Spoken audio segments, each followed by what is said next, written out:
I'm calling the meeting to order of the Valley Center-Pauma Unified School District Board of Trustees. It is 5 p.m. and do we have any public comment? No public comment before close tonight. There being no public comment, we will adjourn into our closed session, and this is being recorded.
Good evening, everybody.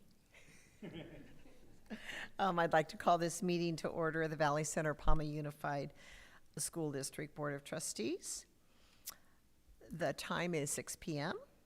and let it record that there is a quorum present and the meeting is being recorded, and we will now be led to the Pledge of Allegiance by Superintendent McCowan.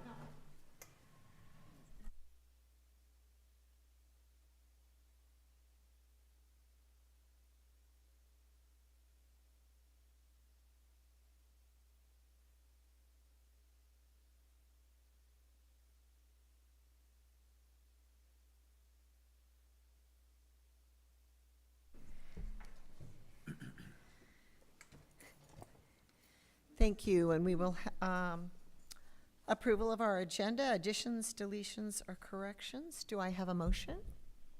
So moved. Motion made by, Benjamin? I don't know who said that. I did. Okay, that's what I thought. He kind of sounded similar to Caputo. By member, wait a minute. Benjamin? Yes, Benjamin. Hold on. And then a second? I'll second. Okay. And any discussion? Being none, let's vote. Member Benjamin? Aye. Member Caputo? Aye. Member Kolb Senior? Aye. Member Worthy? And Member Stroh votes aye. Moving on to reporting action out of our closed session. There was a motion made by Member Benjamin and seconded by Member Caputo. The board unanimously voted to accept the late claim application of JM for claims which. They're working on the sound right now. Oh, But you can keep going. do you want me to wait? What did he say? Just a bad echo. Let me just keep going. Oh, okay, so, all right. For the claims which occurred on or after May 14th, 2024, and denied the application for claims that occurred on or before May 13th, 2024. Requests to address the board. Do I have, you received any requests? We have no requests this evening. Okay, being none, thank you. We will move on to our superintendent's division. Okay, at this time, I'll turn over my division to Mark Elwood, who will present our LCAP for us. Thank you, and I think we're just working on our slides, so we'll just give it one moment.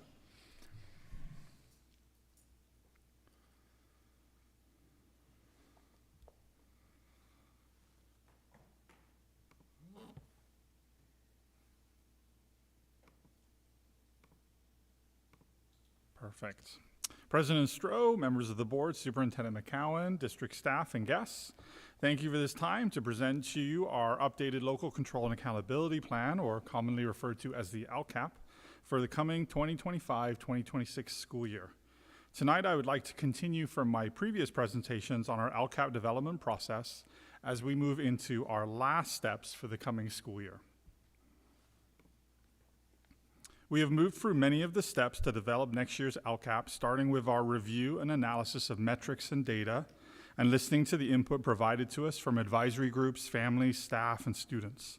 Taking all of this into account, this leads us to tonight's presentation with updated goals, metrics, and actions, and our public hearing of our LCAP. Each step in our district's LCAP development process, we continue to explore the through lines of current success, needs to be addressed, ongoing opportunities for growth, and most importantly, those who we serve in our learning community.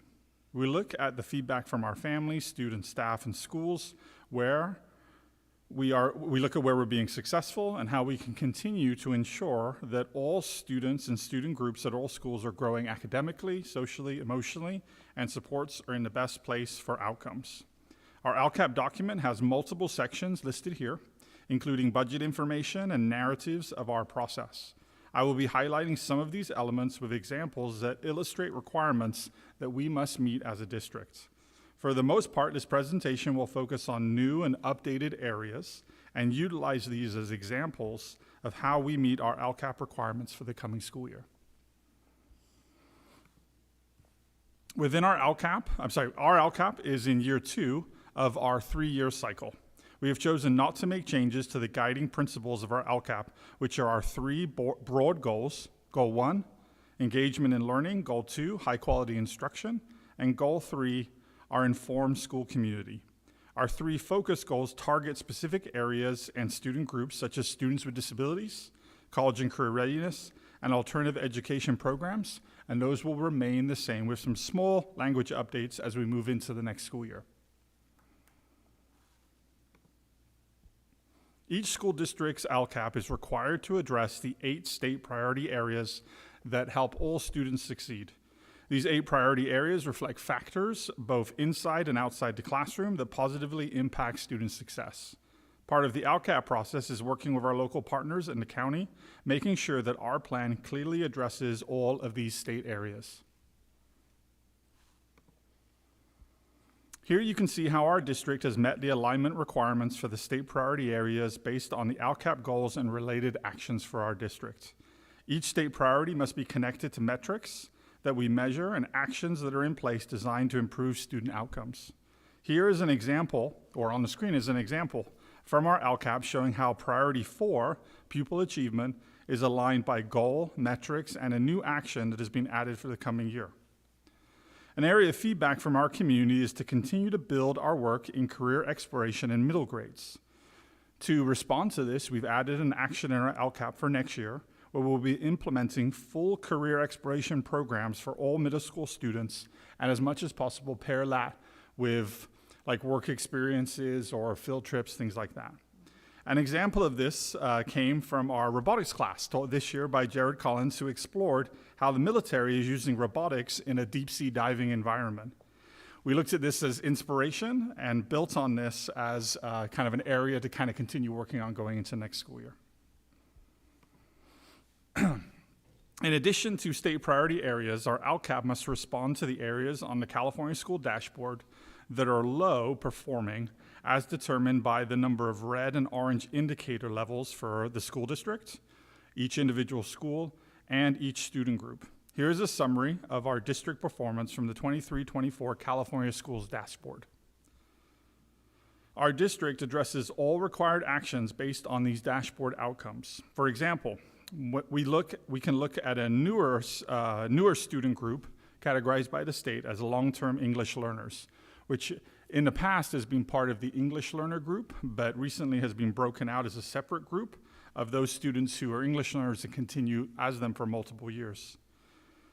As you can see, this student group is one which has had low levels of performance on state assessments in both language arts and math, as shown by the red coloring. And we believe that they would benefit from additional targeted support. To address this area of need and requirement, we have added a new action to our LCAP focusing on these long-term English learners with targeted instructional programs and additional staff professional development. Here you can see our new action, 2.19, with a slightly shorter version of its actual description in our LCAP. With our focus during tonight's presentation on being those new actions that we've added, I do not want to suggest that this is the only related action for this area. Below it, you can actually see a list of actions in this area that address the area of state assessments for all students in our district, including long-term English learners.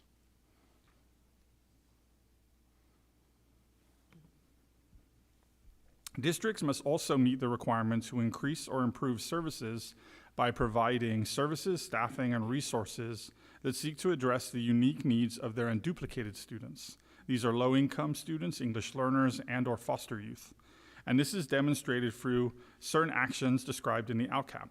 These actions are referred to as contributing actions because they contribute towards meeting the requirement for the services of these students. A contributing action may either be provided on a limited basis for a particular unduplicated student group, a school-wide basis where it is applied to specific schools in our district, or a district-wide or LEA-wide basis. Because our unduplicated student enrollment is quite high, many of our services and related expenditures which align to goals and actions are at the LEA-wide and school-wide level. Here are some examples of that. where you can see 3 actions from our LCAP in each of these different scope areas. And there are many others. These are just 3 examples that I kind of pulled out. Our LCAP for 24-25 does not have a lot of new actions for these areas. So for example purposes, I provided you actions that have either been updated with new language, new metrics, as we move into the new year. The first one you can see, LEA-wide, is attendance monitoring and communication. It is applicable to every school and every student in our district. So it falls under the LEA-wide area.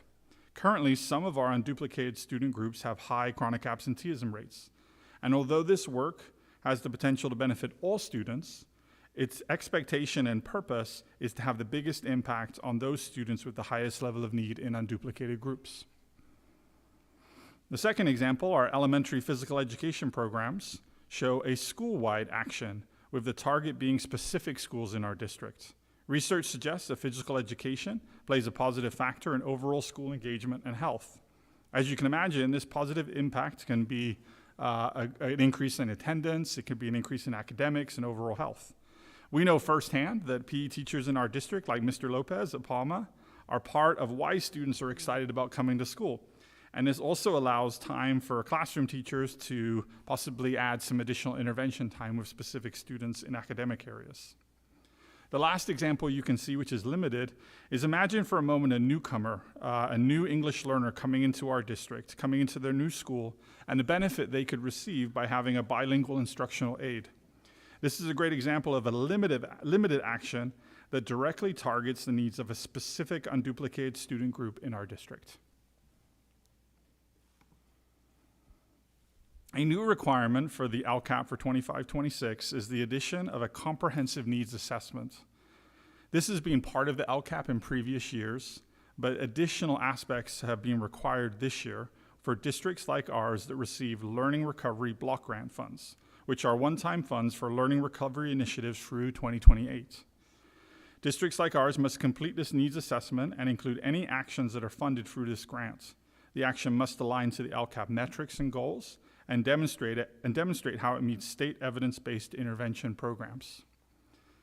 Here, I've listed an example of one of our actions. You can actually see all of them listed in the top paragraph.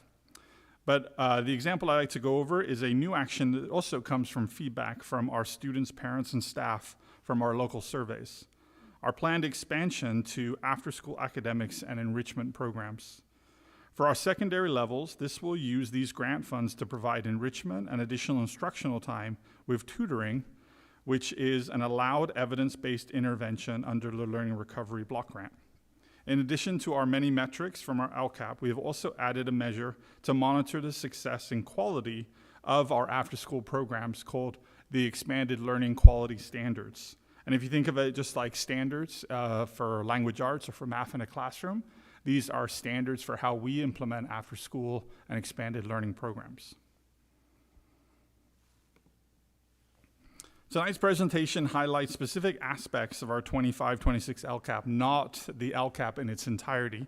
The LCAP this year is, I think, right around 200 pages. Yeah. And so this is a very small scope, a small snapshot of that. But combined with previous presentations that we have reviewed and steps in the development process, our proposed LCAP does meet all state requirements. Following this presentation and tonight's public hearing, any additional revisions to the LCAP will be made. At the regular board meeting this Thursday, June 26th, the LCAP will be provided for your final approval, along with our local indicator and federal addendum attachments. After that meeting, we will continue to work with our County Office of Education and seek their final review and approval on all required and compliance components.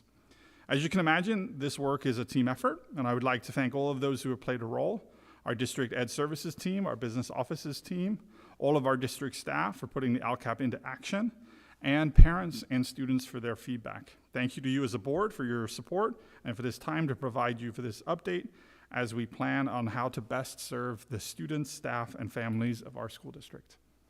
And I'd be happy to answer any questions you might have.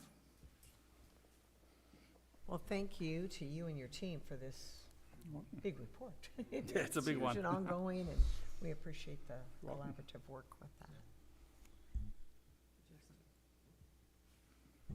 Okay, thank you, and we will move on to our business division. The board will now hear a presentation and conduct a public hearing on the district budget for the 2025-2026 school year. The 2025-2026 district budget will be brought before the board and the approval on June 26, 2025. We'll now hear from Chief Business Officer Michael Avalos. No, it was not AI, Mike, but thanks. It's always tough following Mark. Thank you, President Stroh. I'm presenting to you our proposed budget for the 2025-2026 school year, which is based on assumptions from the governor's May revision. It's always worth noting that the California state has the same deadline that we do, and that's to adopt a budget by the end of June. So this always makes it a little interesting because we're going off assumptions that aren't yet finalized. We also had the LCAP hearing just now, and that's because we are required to adopt our budget and the LCAP at the same time, and to make sure that the revenues and expenditures in the LCAP are aligned with our budget. This is a bit of a timeline for our budget adoption process. As I said before, this is based off of assumptions from the governor's May revision, and the state will be adopting its budget at the end of June.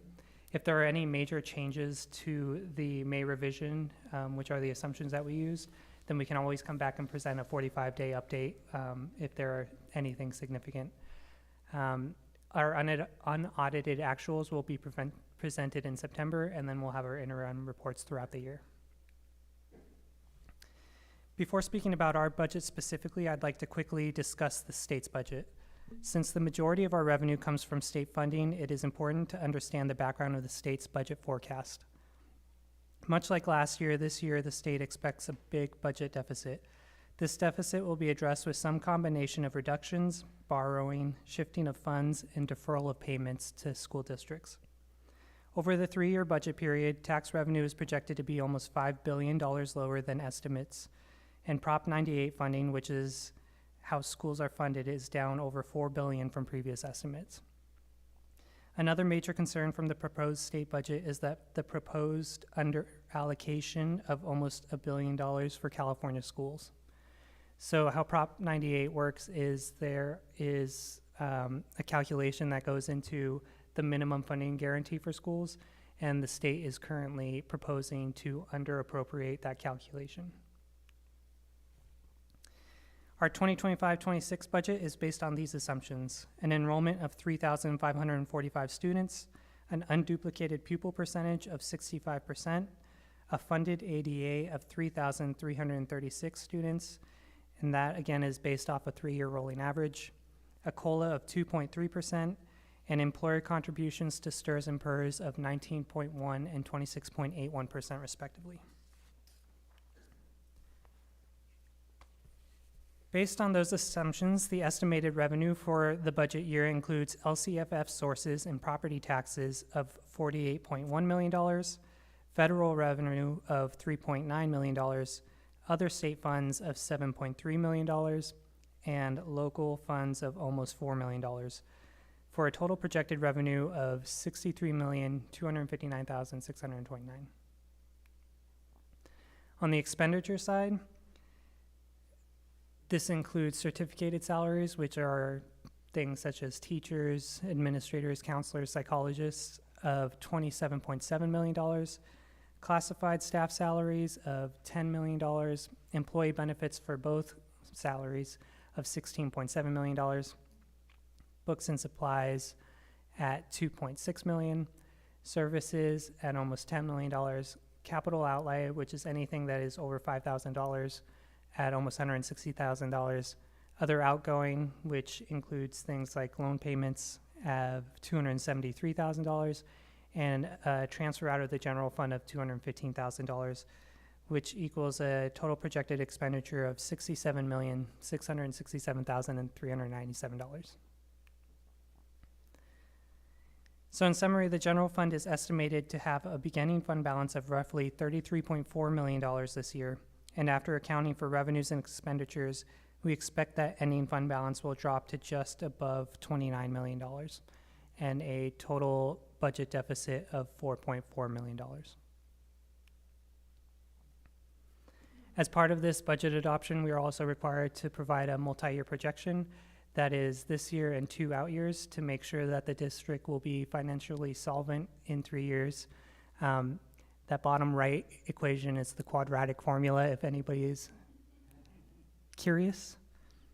And no, I do not remember exactly what it's for, but it kind of looked familiar. The assumptions used to generate the MYP are based on the recommendations of School Services of California and the Department of Finance.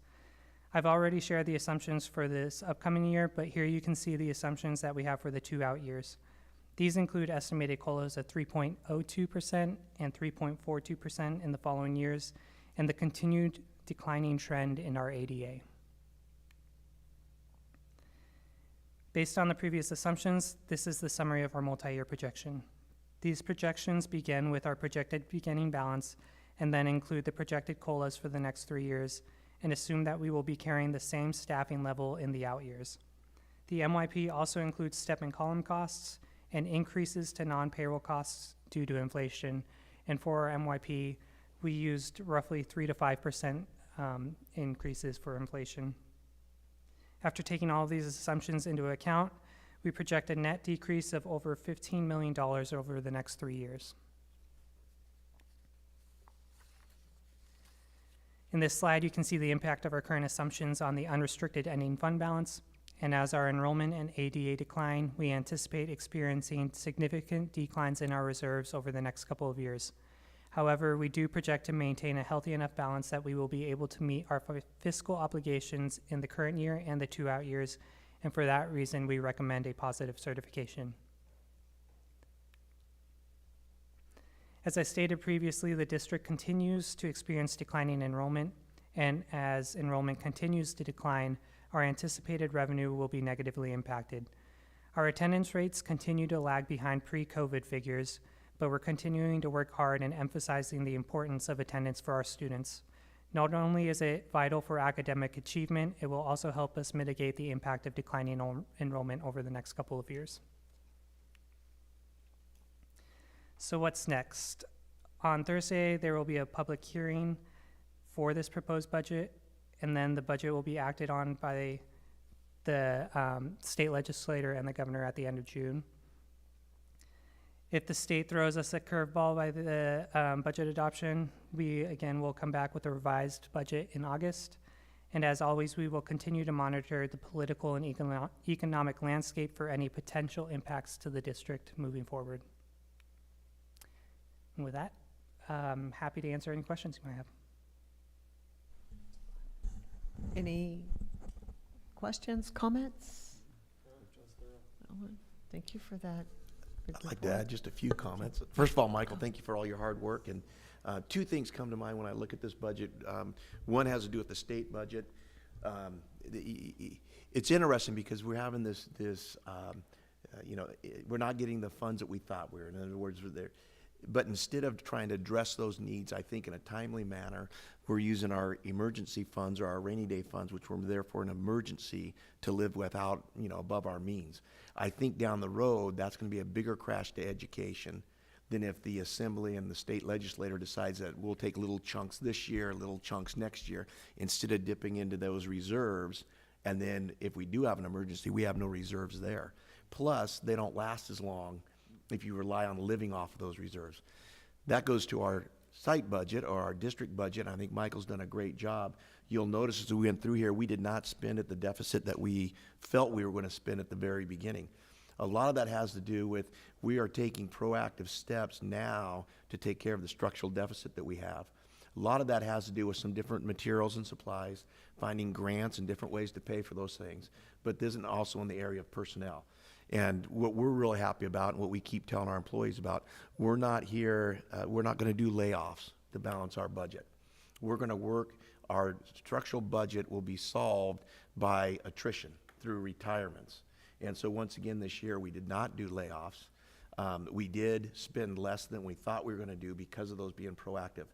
We have those same plans for next year's budget or the budget we're voting on, but we don't build those into the budget.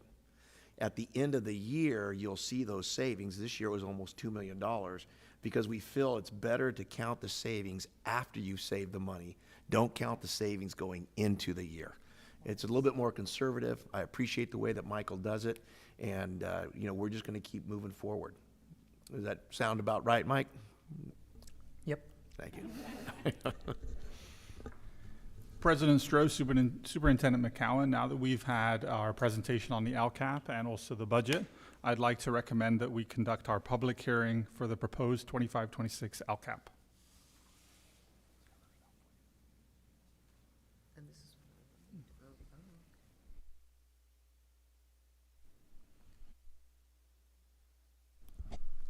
Trying to read this. Start our public hearing for the proposed 2025-2026 LCAP. It is 6:25. Time in. Are there any comments being, any out there? I don't see any Out there? comments, Mrs. Yeah. President. Okay, being none, we will time out, 6:25, and move forward. Is that it? I think that's yours. Okay, and thank you, Michael, back to that, on your huge report. And I just want to say something about the wisdom within our district, because being on the board for a while, we've had very challenging times. And I think the wisdom of what you communicated on how we operate with moving forward and not laying people off and keeping our students first is huge.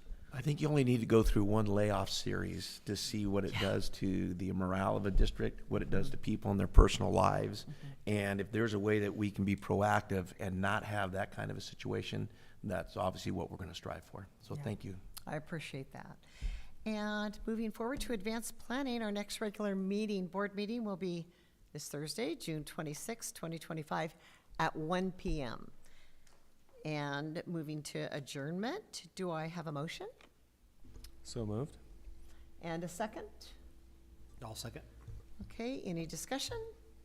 Being none, let's vote. Member Benjamin? Aye. Member Caputo? Aye. Member Kolb Senior? Member Worthy? Aye. And Member Stroh votes aye, and the meeting is adjourned at, what do we have? 6:27. Thank you.